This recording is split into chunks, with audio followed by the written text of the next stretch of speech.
से चाह के तनी शब्द पर ध्यान दिहन कहे के हता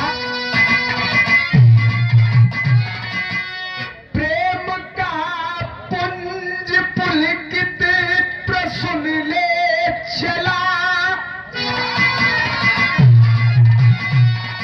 मंद मकरंद मद हो बहकने लगा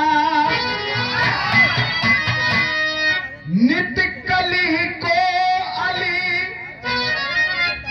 चाह से घूरता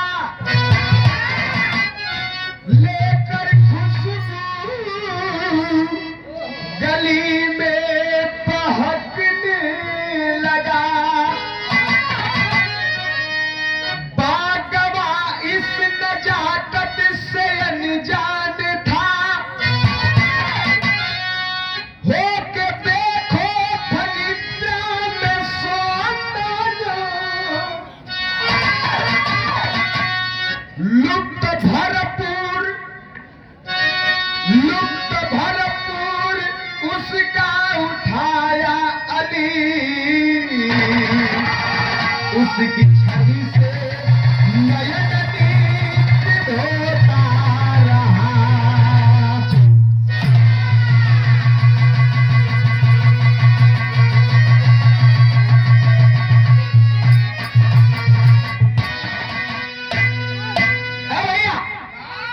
आप जहां तक ये हमारा आवाज जात है या इस महफिल में जो लोग शिरकत कर रहे हैं उन लोगों से हम मंच के माध्यम से हाथ जोड़ के करवृद्ध प्रार्थना करते हैं कि अपने बच्चों को चाहे बेटा हो चाहे बिटिया हो संस्कार जरूर दे। थोड़ा कम पड़ेगा चलेगा, थोड़ा 10-20 हजार कम कमाएगा तो भी चलेगा, कोई बड़े पोस्ट पे बड़े पद पे नहीं जाएगा तो भी चलेगा, लेकिन अगर संस्कार नहीं रहा तो वो खुद डूबेगा और पूरे परिवार को ले डूबेगा। संस्कार देना जरूरी है। गीत लगत है कवन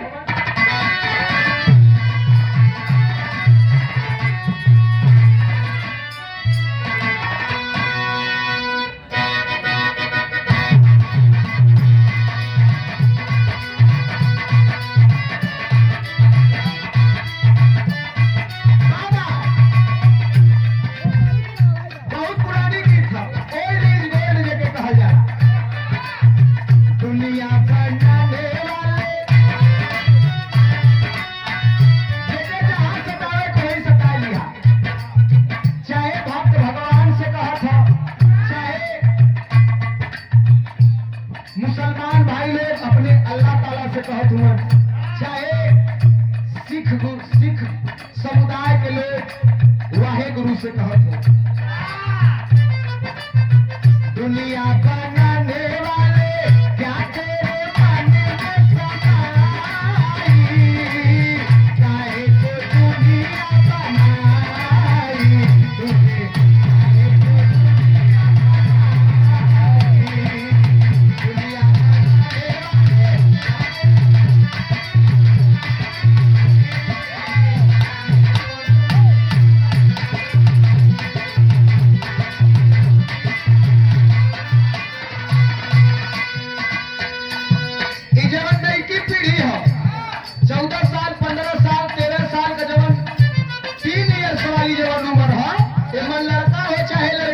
जैसे ही टीन ईयर्स में घुसत होंगे उनके अंदर एक भूत ऑटोमेटिक आ जाता।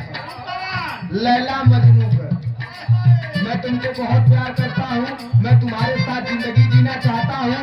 राती से फोन करत हुआ तो कहिए कि मेरे बाबू ने खाना खाया, तुतुराए लगे मेरा बाबू क्या कर रहा है, आपका बाबू छोड़ रहा है। 1 साल 2 साल ओकरे बाद ब्रेकअप खत्म हो जाएंगे, तब कहे के हम दिल को खिलाना नहीं,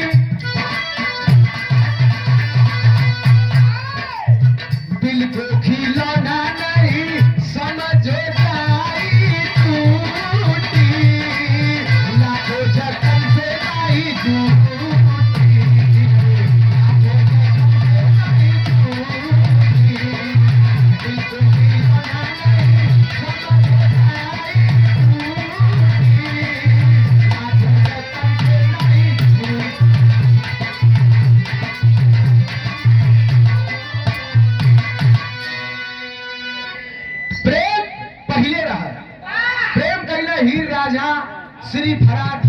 मजनू, लेकिन अब प्रेम के लोग प्रेम ना समझत हुआ, प्यार समझत हुआ, प्यार भी ना समझत हुआ।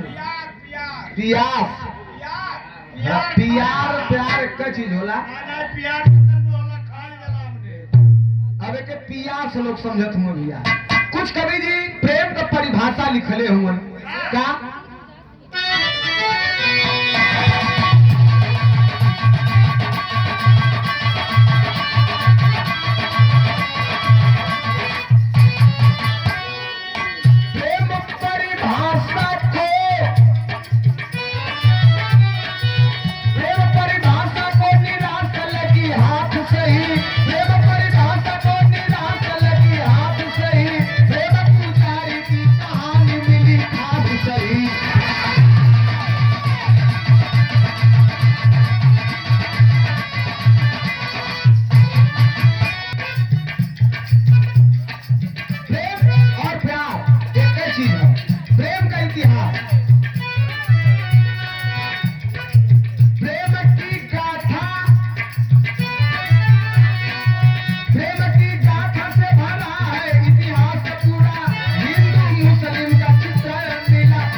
से देखा तुमन काम भयल काम खत्म। अच्छा, प्रेम खाली हिंदू में ही ना, हिंदू मुसलमान में भी भयल। कुछ प्रमाण आप लोगन के बीच में कितना पवित्र प्रेम रहल। हुमायूं कैरावती, हुमायूं कैरावती का ये नजीर देखो, हुमायूं कैरावती का ये नजीर देखो, राखी की लाज रखा राजा संग वजीर देखो।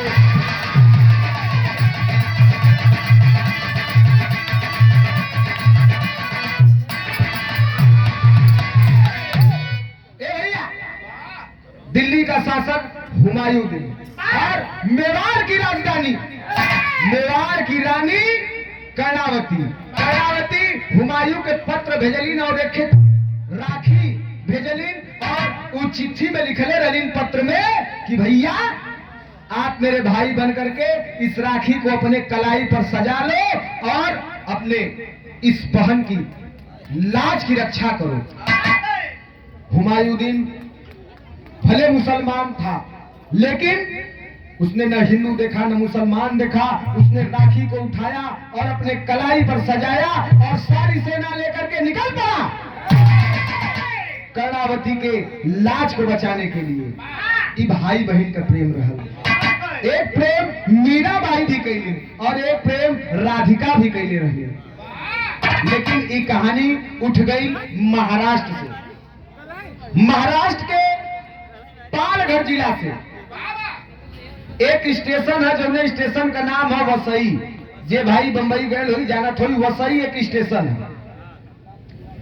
और वही वसई में श्रद्धा अपने पिता माता के साथ, जिनके पिता का नाम विकास रहल, अपने परिवार के साथ रहत रहलीन और पढ़ाई पूरी कैले के बाद मेडिकेयर एक कंपनी में जॉब कैलीन और जॉब के छोड़ के मलाड वेस्ट में जइबा तो एनआरबी एक मॉल है।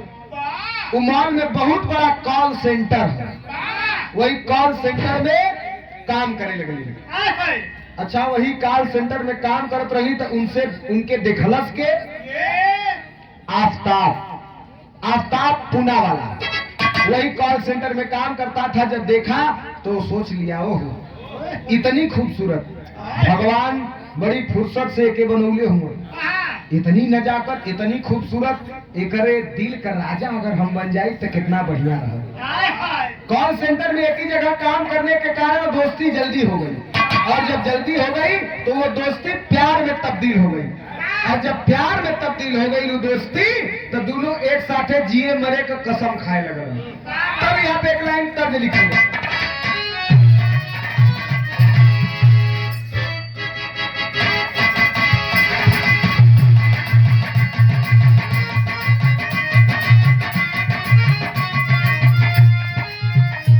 अबे प्यारे लाल यादव कवि जी के लिखल ई गीत हो जो कि फिल्म फेयर अवार्ड में भी चल गई है। शिल्पी राज गौले सुनतवा में के गौले रही है।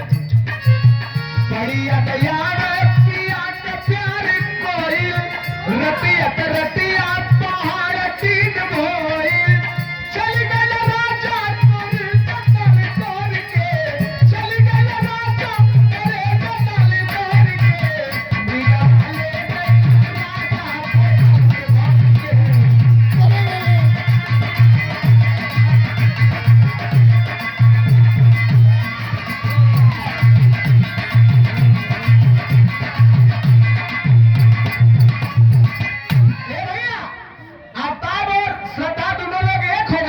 जब एक हो गई तब भयल का हले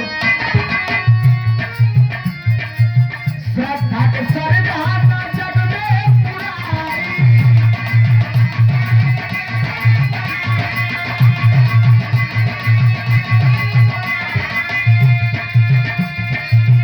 अब तक पहली आके चाल पार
श्रद्धा और अवतार का प्रेम परवान चढ़े लगा। जब परवान चढ़े लगे तो श्रद्धा खुले विचार कर रहल, थोड़ा मॉडल जुग कर रहल।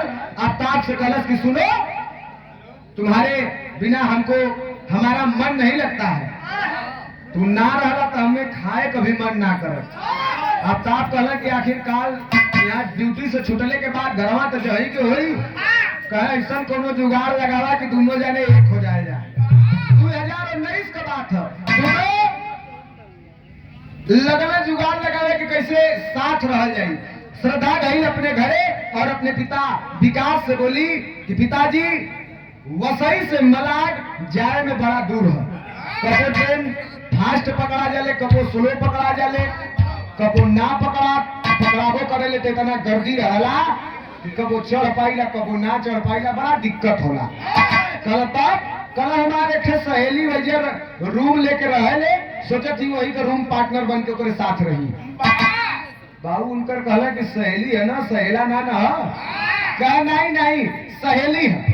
कहे ठीक बा, लेकिन शनिवार के ड्यूटी करके शाम के चलिए यहाँ, अतवार के रहिया, फिर अतवार के शाम के रहिया या सुबह सोमवार के चल जाइए। हफ्ता में एक दिन आना पड़ी। स्वीकार कर ले। अब दोनों लोग मलाड रूम ना ले लग, वसई से एक स्टेशन का अंतर हम नायगांव, और वही नायगांव में आके एक फ्लैट में किराया का फ्लैट लेके दोनों श्रद्धा और अवतार लिव इन रिलेशन में रहे लगे। एक मतलब लिव इन रिलेशन का मतलब है कि दोनों एक दूसरे के समझे के लिए एक साथ पति पत्नी न होते हुए एक ही रूम में एक ही कमरा में एकदम घरे मतीन रही है। लिव इन रिलेशन रहे लगलन, और जब रहे लगलन तो धीरे धीरे होता क्या है, हल्ला चारों तरफ फैल गल दोस्तन के जरिए। जब दोस्तन के जरिए मुहे मुहे बात फैलल तक काने काने जब सुनायल श्रद्धा के पिताजी के विकास जी के, श्रद्धा के फोन करके बोलौलन, कलन की बच्ची ऐसन ऐसन बात सुना था, का ई सही है? कलश कह रहे का उस सब बात को तू ध्यान देता, कोनो कुल जरतुहा हमसे कुल जरल कुल अफवाह उड़ौले हो, लेकिन जब परिवार का जोर पड़ा, प्रेशर पड़ल जब परिवार का, तब श्रद्धा कहलिन कि पिताजी सच है, मैं आफ्ताब से प्रेम करती हूँ और उसी से शादी भी करूंगी। कहले कि अरे बचवा तू का बात करो, तू हिंदू तू मुसलमान, शादी कैसे हुई? ना हो सकत। तू गणेश उत्सव मनाए वाली हो, तू ईद करे वाला हो, ना हो सकत। तू भगवान को पूजा जब भी करबू ऐसे करबू, हाथ जोड़ के, और तू पूजा जब भी खोली तो हाथ खोल के, कैसे हुई? ना हो सकती। कली जी पिताजी सुना, ढेर से हमें लेक्चर मत दा, 18 साल पार कर गए ही, उम्र हमार 25 साल है, कानून के हिसाब से अब हम बालिग हैं और अपने जिंदगी का फैसला हम स्वयं कर सकीला। बाबू समझावत हुआ, लेकिन एक लाइन तर्ज लगल,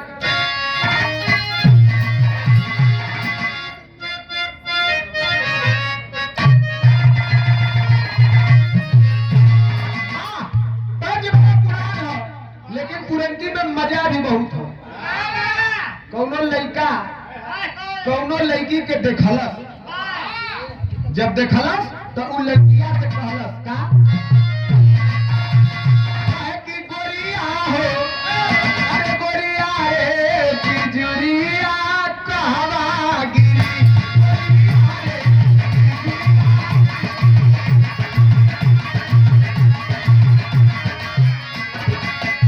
रस भरा डगरिया कहवा गिरी, कहवा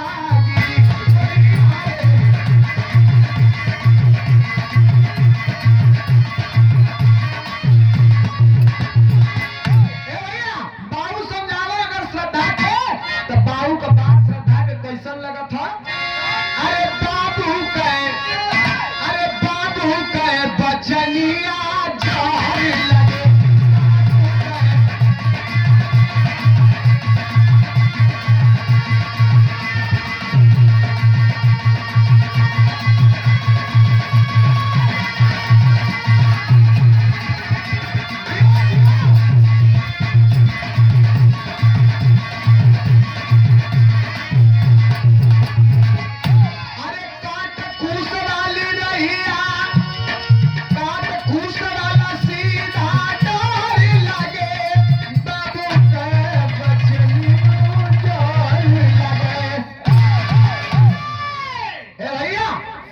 बाबूजी जो समझावा ओकर ठीक उल्टा करे लगली। जब उल्टा करे लगली तब अरे मना करे बाबू श्रद्धा मनली ना, अरे मना करे बाबू श्रद्धा मनली नाही बतिया, अरे आफ्ताब के मान जीवन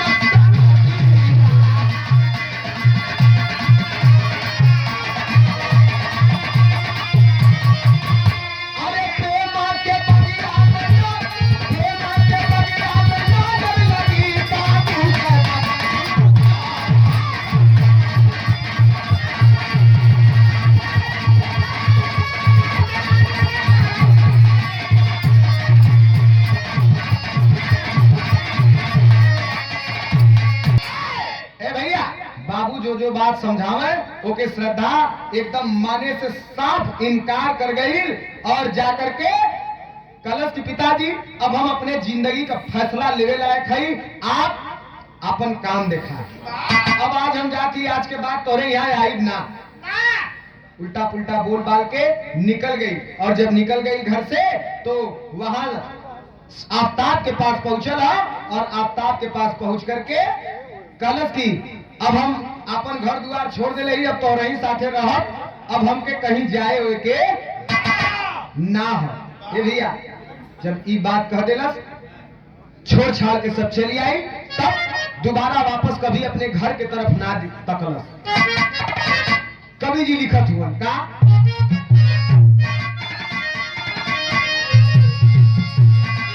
परिंदा, बुल्लू गुरु बड़ा प्यार से के कहे, तनी से बाबू बुल्लू गुरु जी वाली झलक हो तू लोगन तो जवानी में खूब उनका सुनले हुआ, हमन का तो जन्म ना रहा, लेकिन एक कोशिश हमार हो। अरे परिंदा निंदा लायक ना रहा, अरे परिंदा निंदा लायक, हो परिंदा निंदा लायक ना रहा। परिंदा निंदा लायक न रहा, अरे परिंदा निंदा लायक, ओ परिंदा निंदा लायक न रहा। कलंकित किया प्यार को पाती नीच दरिंदा,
आग लगो हमारी झोपड़िया में।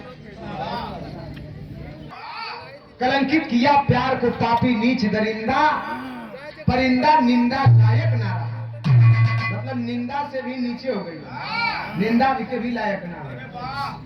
ए भैया होता क्या है, कब तक लोग रहलन लिव इन रिलेशन में, है क्या? अरे तू साल बीतली,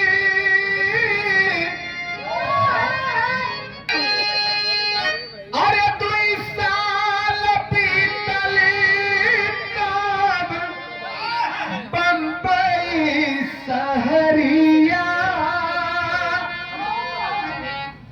पाल घर जिला नायका, अरे करोना महामारी में माई चल बसली, उठी गयल अचरा के छा। ए भैया 2 साल तक नायगांव में, पालघर जिला नायगांव में आफ्ताब और श्रद्धा 2 साल तक लिव इन रिलेशन में बितौलन, और जब कोरोना काल या लॉकडाउन लगल तो वही समय लॉकडाउन पीरियड में श्रद्धा का माता गुजर गई, स्वर्गवासी हो गई। श्रद्धा के जब ये बात पता लगल, पहुंचेली घर पे गईली। पिताजी सोचलन कि चला आइल बा, अगर रही तो एक रख लो, काहे से सुबह का भुलायल शाम के वापस आ जाए तो ओके भूलल ना कहल जा सकत, आखिर हो तो हमारे औलाद न, कहाँ छोड़ो, पिता का ममता हो। ये भी श्रद्धा आई, अपने माई का अंतिम दर्शन कैलस, और जब करके जाए लगल तब श्रद्धा का भाई और पिता विकास दोनों जाने सामने खड़ा होके कहलन, का कहलन, अरे बाबू भाई के नाम मिट्टी में मिलवली, अरे गईली ना फिर वही था, गईली ना फिर वही था। भाई जब रोके लगलन तो कलन के सुना, हम तो से जवन कहले रही तवन सही है, हम तोरे के यहाँ लौट के ना आए, और सुना हम यहाँ पर खाली अपने माई का अंतिम दर्शन करे के लिए आए, कहे कि इनके तन से हम जन्मल हैं, हमारे माई हैं। माई का अंतिम क्रिया करे के लिए तू लोग लेके जात हुआ, अब हमहू जाते हैं, हम रुकब ना। बहुत समझौलन उनका पिताजी, लेकिन ना मनलिन, लौट के चल गईलिन। जब चल गईलिन तो भयल का वही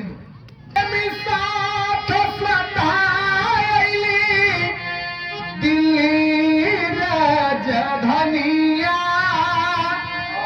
अरे नौकरी के नया लेके नौकरी के नया लेके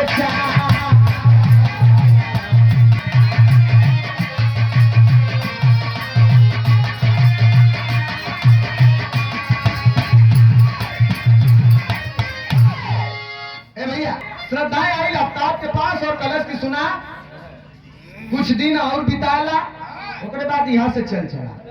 लॉकडाउन जब खत्म भयल हो तो नौकरी का हर जगह महामारी लग गया। नौकरी का हर जगह खोज लोग करे, लेकिन नौकरी कहीं मिलबे न करे। वही में आफ्ताब और श्रद्धा भी पड़ गई है। कल की चला चला यहाँ दिल्ली, वहरे कोनो न कोनो काम मिल गया। दिल्ली अलन, और दिल्ली जब अलन तो दिल्ली के छतरपुर में आकर के अपने एक दोस्त के यहाँ अपन ठहराव करियन। उनकर दोस्त कहलन कैसे चल रहा लो? कहला कि बस काम धाम के तलाश में। कहला ठीक हो, परिवार हो हमार, एक दिन दो दिन जे दिन बसर करे के रुक जा, नौकरी जल्दी पकड़ ला, ओकरे बाद कोई न कोई व्यवस्था करे को होई। ए भैया नौकरी के व्यवस्था करे को होई। दोनों ने एक दिन भैया नहीं हमारे कान तकना है, नौकरी का तलाश करे लगलन। एक दो दिन अपने दोस्त के यहाँ बितौलन, एक दो दिन होटल में बितौलन। ओकरे बाद श्रद्धा कलश की सुना, छतरपुर कोनो खराब इलाका ना लगत है, वीआईपी कॉलोनी हो, बढ़िया यहाँ फ्लैट हो, ऐजा काहे ने किराया का रूम लेके ऐजा काहे ने रुक जेती जा। दोनों आपस में विचार करके वही छतरपुर में ही एक किराया का फ्लैट लेकर के वही में लिव इन रिलेशन में साथ में रहे लगलन। तो सामने घूमना फिरना, टहरना, खाना पीना, कुल चीज का मस्ती है। एक दिन के बाद श्रद्धा आफ्ताब से कोई बात के लेके झगड़ गई।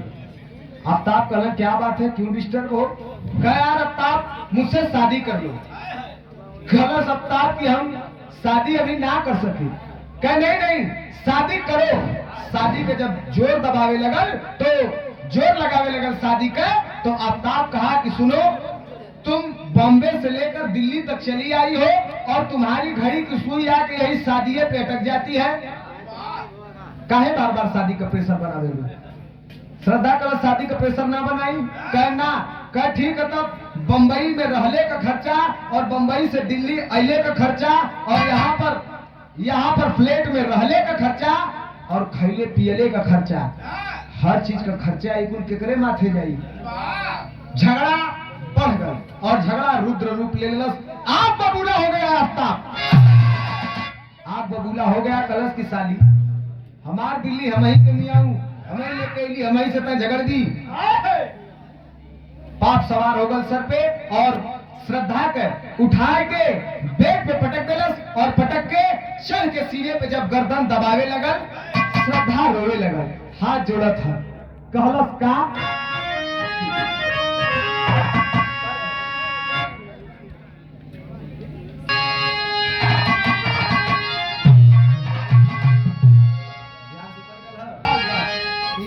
विदेशिया भिखारी ठाकुर जी का मशहूर है और भिखारी ठाकुर जी का जब नाट्य प्रस्तुत हो मंच पे तो ओमन ई गीत उलवन गावे और बहुत बढ़िया से एके रूपांतरण करे।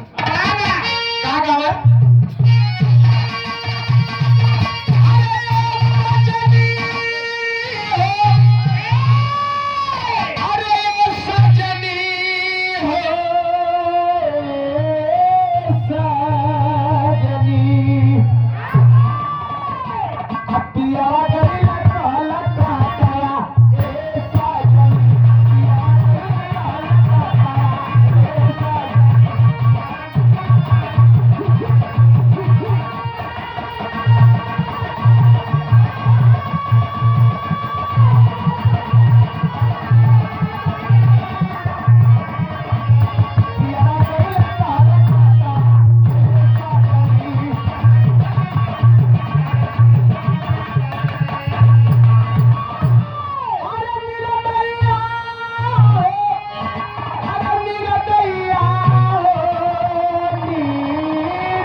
छाती पे चढ़ के जब गर्दन दबावे लगल रोवे। श्रद्धा कलश की सुना, हमके जान से मार दे बाका, कहा साली आज तुझको जिंदा नहीं छोड़ूंगा, आज तुमको जिंदा नहीं छोड़ूंगा।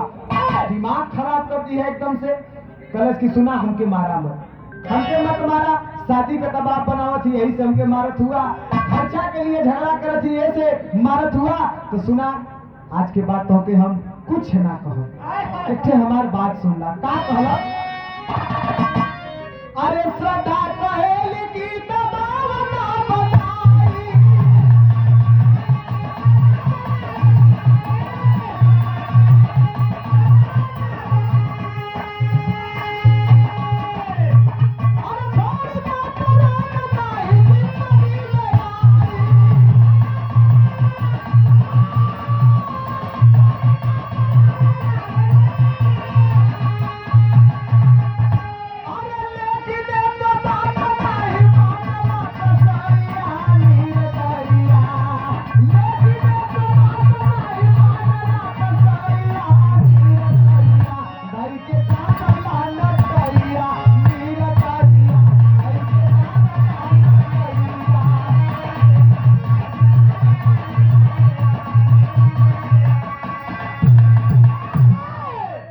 सुना, अब तो के हम शादी का दबाव न बनाई, खर्चा भी ना मांगब, हमके छोड़ दा, हम यहाँ से चल जा, दोबारा तोहरे जिंदगी में हम ना आए।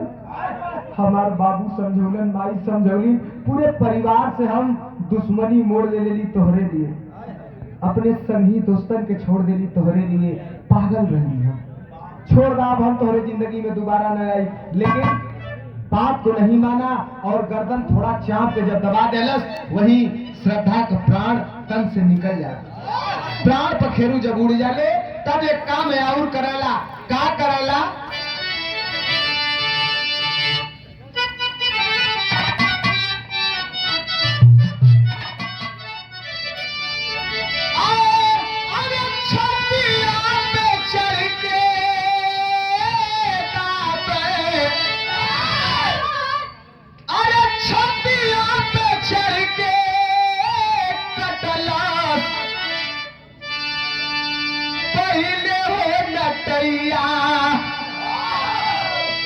अरे रखल फ्रिज में बाबू सजा,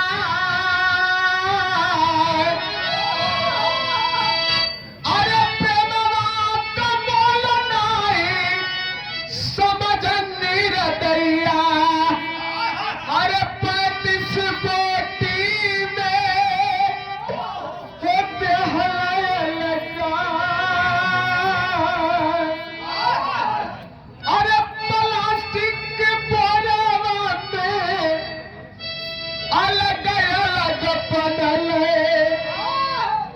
अरे फ्रिज के अंदर रखेला छिपा, खातिर सीट दुर्बती जला।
गला दबा करके मार दिया। बेड पे पड़ी है श्रद्धा, देख रहा है मर गई ये तो। सोचलस का करी, लाश के ठिकाने कैसे लगाई, का करी कि काम सांप भी मर जाए और लाठी भी न टूटे। ऐसा हम का करी? ए भैया, घर के बाहर आए के ताला मार के घर के बहरे गए और जाकर के एक दुकान से फ्रिज खरीदा और फ्रिज खरीद के जब वापस आवे लगल, यूट्यूब से कुछ जानकारी हासिल कैलस सबूत मिटावे के लिए, तो एक वैक्यूम क्लीनर लेला, गंध न आवे, बदबू न करे लाश, ओकरे लिए सेंट अगरबत्ती इतर लेहलस और कुछ लिक्विड जो कि शरीर पे लगाया जाए, थोड़ा नरम रहे, मसाला वसाला ऐसा कुछ लेके और एक आदि लेकर के आयल। घर के अंदर बियर दारू सब ले रहा, पहले भर ही पियलस और पी के जब बुत भयल तब बैठ के। आप लोग बताइए, एक आदमी के अगर खाली गर्दन, हाथ, गोड़, पेट, पीठ अगर काटल जाए तब भी 7-8 टुकड़ा में कटल जाए, लेकिन वो दरिंदा उस श्रद्धा के लाश को 35 टुकड़ों में विभाजित किया।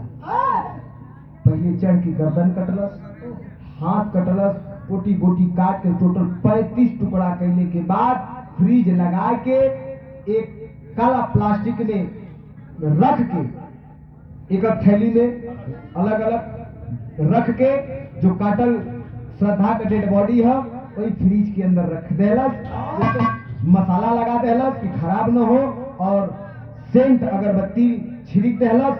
खून के मिटावे के लिए धो धा के वैक्यूम क्लीनर से साफ करे लगल और घर के अंदर कटले के बाद एक रात वही घर में रहल, जो खाना रखले रहल ओके खैलस, और रात के जब 2 बजे तो फ्रिज से एक थैली निकाले और छतरपुर के पास महरोली जंगल में जाके एक थैली फेंक के चली आवे। कोई के शक न हो, कितना बड़ा वो साथी था, किसी को शक न हो, इसलिए पीने का पानी से लेके चाय तक का ऑर्डर ऑनलाइन करे। एक जने के ना 2 लोग के, खाना भी ऑर्डर करे तो 2 लोग के, चाय भी ऑर्डर करे तो 2 लोग के, ताकि यहाँ पर कोई के शक न हो कि यहाँ पर सिर्फ एक ही आदमी रहता है। अगर पार्सल वाला बाहर भी जाए, अगर केहू पूछ दे तब वो कहे कि ऑर्डर 2 लोग का है। बहुत बड़ा साथी था। लाश को बारीकी से काटे ने एक बार भी उसने हिचकिचाहट नहीं किया, कारण कि वो मांस काटे का ट्रेनिंग ले रहा, जहां पे कुल बकरा और मुर्गा काटल जाला। छुरा कैसे चलावे के है, कैसे काटे के है, एकर एकदम उनके भली भांति ज्ञात रहा। काट के 2 बजे रात के निकल के जाए। 18 मई की रात 2022, 18 मई की रात उसके श्रद्धा के जीवन की आखिरी रात साबित हुई। भैया धीरे धीरे धीरे धीरे दिन बीते लगल। यह श्रद्धा का जो फ्रेंड रहलन, इंस्टाग्राम, फेसबुक, व्हाट्सएप, ट्विटर के जरिए मैसेज करे, लेकिन मैसेज का कोई जवाब नहीं आवे। फोन करे लेकिन केहू फोन न उठावे। फिर कुछ दिन के बाद मोबाइल स्विच ऑफ आवे लगल। पिताजी भी देखलन कि हमरे बिटिया के कोनो अपडेट सोशल मीडिया पे ना आवत है, फॉलो करत रहलन। भले गलती की है, लड़का जाम के अगर गंदा कर दही तो जाम काट के ना फेंकल जाए। लत के चक्कर में पड़ के गलती जरूर की, लेकिन भैया पिता अपने बेटी को फॉलो करता था, रोज उसके अपडेट्स को देखता था। 6 महीना हो गए हो, अभी तक श्रद्धा का कोई अपडेट ना आया, न तो इंस्टाग्राम पे, न तो व्हाट्सएप के कोई डीपी चेंज भयल हो, न तो फेसबुक पे हो। परेशान होके भागल भागल बंबई से छतर दिल्ली अइलन और दिल्ली आकर के FIR लिखवौलन। धीरे धीरे खोज छानबीन चालू भयल। जब छानबीन चालू भयल तो पकड़ैलन। कैसे पकड़ैलन?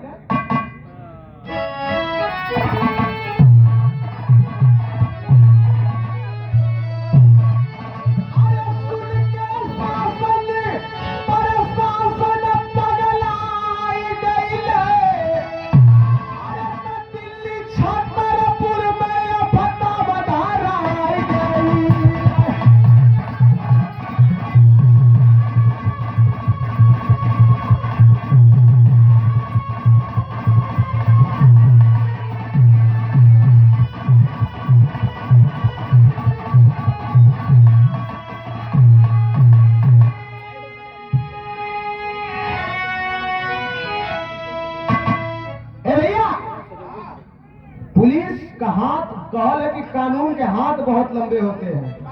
अगर चाह दे ही पुलिस तो कितनो बड़ा तू माफिया रहा, गुंडा रहा, कुछ रहा, पुलिस से बढ़िया कोई गुंडा ना हो। अगर चाह दे ही तो के 1 मिनट में उड़त रहबा जमीन पे लिया दे।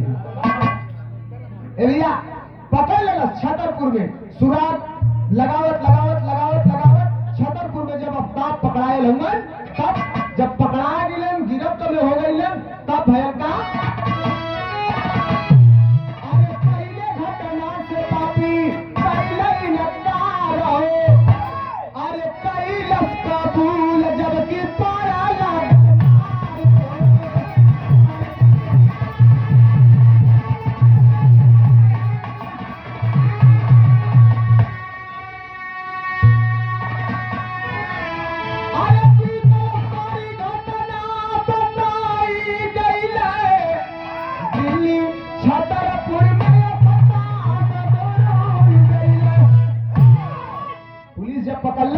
कलश की गिरफ्त में लेके जेल में जब आई थाने पे तो कलश की श्रद्धा कहाँ है?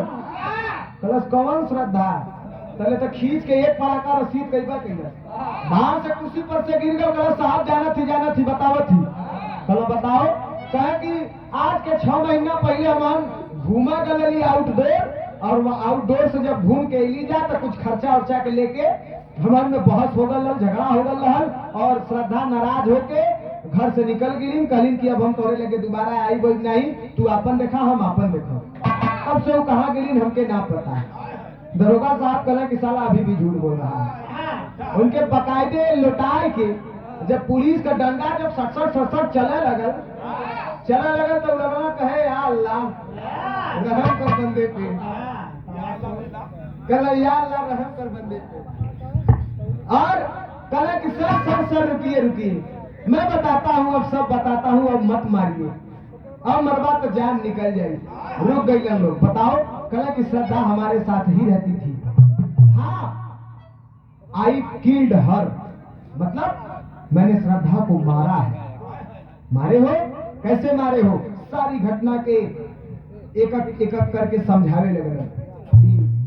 शादी कर जोर करत रही, हमरे पे दबाव डालत रही, खर्चा के लिए झगड़ा हो गया, और यही कुल देखते हुए पहले गला दबा के मार देली, और बताने में उसका जवान तनिक भी नहीं लड़खड़ाया।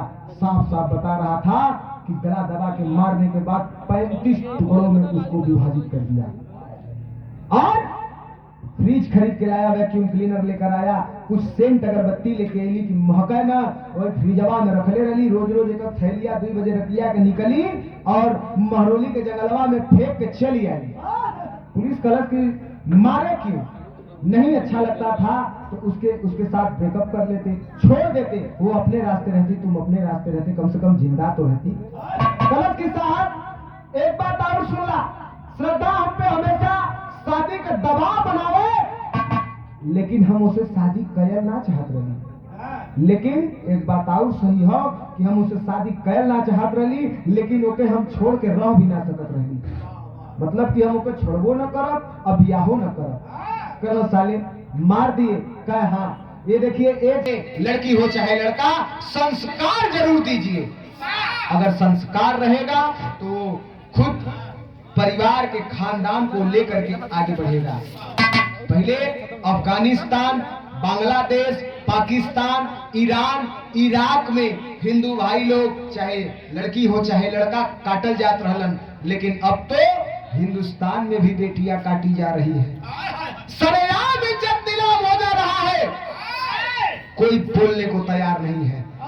याद कर लीजिए, द्वापर युग में महाभारत का लड़ाई सिर्फ इसलिए हो गया था क्योंकि द्रौपदी की लाज की बात आ गई थी, और 100 भाई कौरव कृष्ण भगवान के देख रेख में संरक्षण में 5 भाई पांडव मार गिरे गए। राम सीता के इज्जत की बात आ गई थी।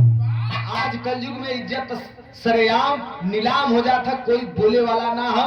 अगर बोलहू वाला कोई हो तो उनके ई डर हो कि अगर सनातनियों के साथ अगर हम बोलेंगे तो हमारी कुर्सी छीन सकती है, इसलिए सब चुप है। मैं ये नहीं कहता कि आप बदला लीजिए, नहीं, बदला मत लो, बदल लो। अपने बच्चों को संस्कार दो, अच्छी शिक्षा दो, अच्छी तालीम दो। इसी के साथ हमार एक समझौता हो कवि का, अरे हर बेटी बहन से यह बात जोड़ी, अरे ऐसा ले आशिक के दिलवा दिया मत छोड़ी।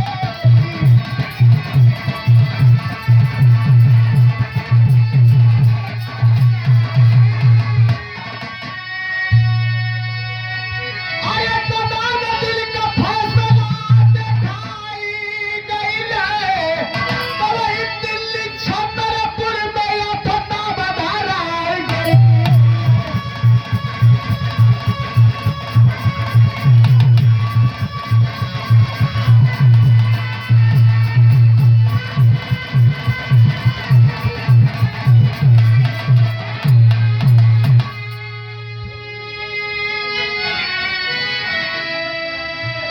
गुरु बिहारी गुरु गणेश राम दो चंद्रिका सानी, राज नारायण कवि नरेश, राम खिलावन पुजारी को दुनिया जानी।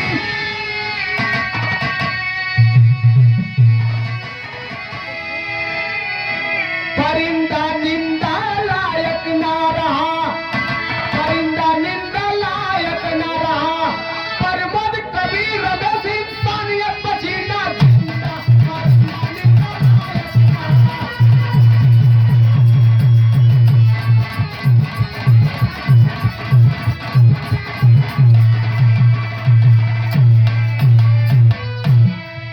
अच्छा, एक गीत इधर से